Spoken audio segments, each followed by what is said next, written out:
So you'll be 96. I think that's pretty impressive. So you've seen 96. a lot. Yeah, I've seen the world actually.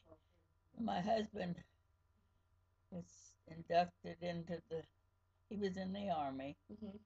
and he when he left, I decided I was going to go wherever he was, and I did. He went he went to New Orleans first, and I went to New Orleans, and I worked for the Red Cross down there. Then he was transferred to Seattle, Washington, so I went to Seattle, Washington after I found out for sure where he was. Hmm. See, he always had to go, and then he let me know where he was after. I can hear you, honey. You and Sharon's dad, how did you guys first meet? How did we meet? Hmm. Well, I graduated from Woodward in Cincinnati, and I stayed in Cincinnati for a year after I graduated. I didn't because mother had remarried, and they lived in Middletown. He worked at Armco, and they lived in Middletown. And of course, she wanted me to come home, and I didn't want to.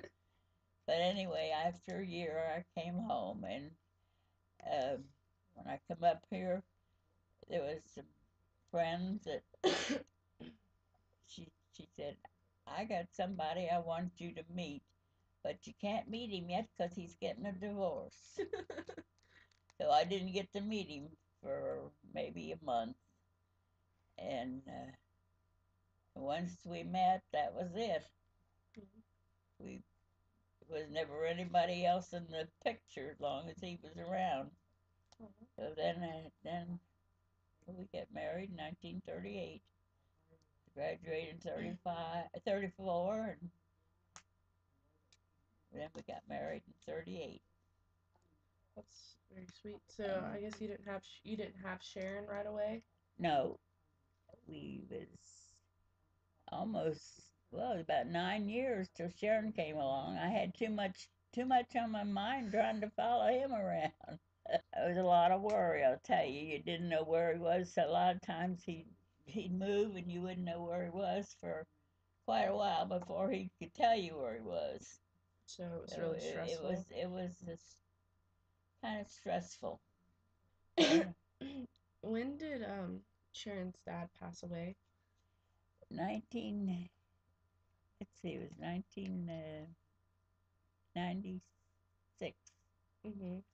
And was that hard? I mean, obviously you guys have been married for a very long time. Was it hard to lose? We in my room I've got a little that was the 50th anniversary, Hmm. and we lived through 70th.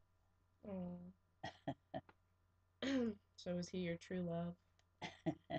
it was it was it was nobody else for either one of us. Hmm. You're pretty impressive. Uh, just to, I just take things as they come, do the best I can do to get through whatever challenge you got, and just take things and don't worry about what's coming because you need to take care of what's present. Take care of that first, and then look to the next thing. Because Well, life is full of challenges. that's one heck of a quote. I think that's a good place to end it. I'm gonna use that. Oh,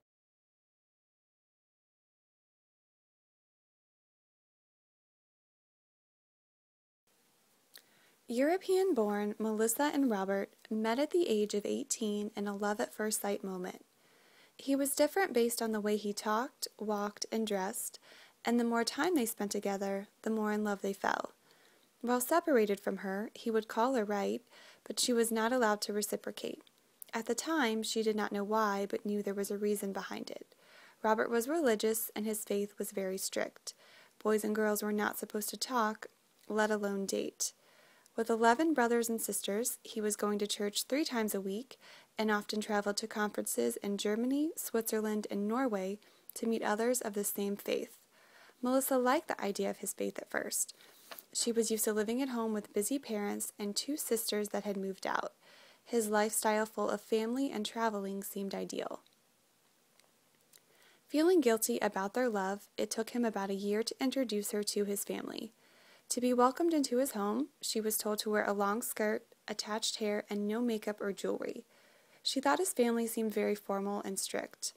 Robert's siblings did not greet her in the typical European manner with a kiss on the cheek, but rather stared at her judgmentally.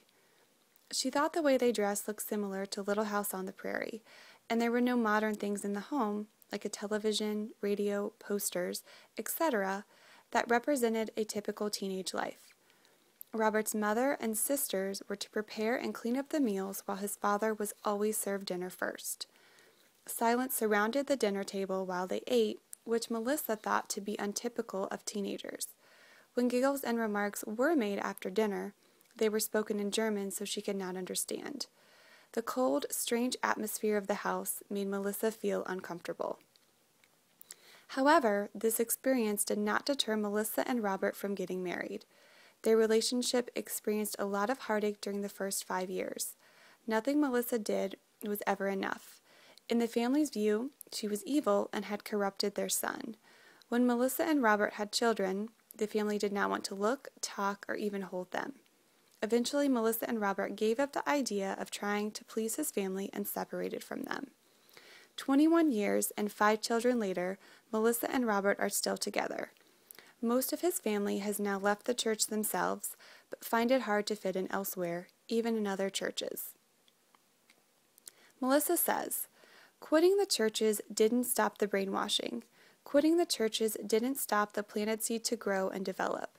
Before learning something, we first need to unlearn what was one day planted. That is the hardest and scariest part. It is easier by comfort to hold on to what we always knew and learned. It requires real courage to leave behind all you learned, a strong heart to get rid of the rage and hate, because as you leave that behind, you walk naked, with no more protection or weapons to use in case somebody will come hurt you again. You will become vulnerable, but that is also the only way to finally give and receive love.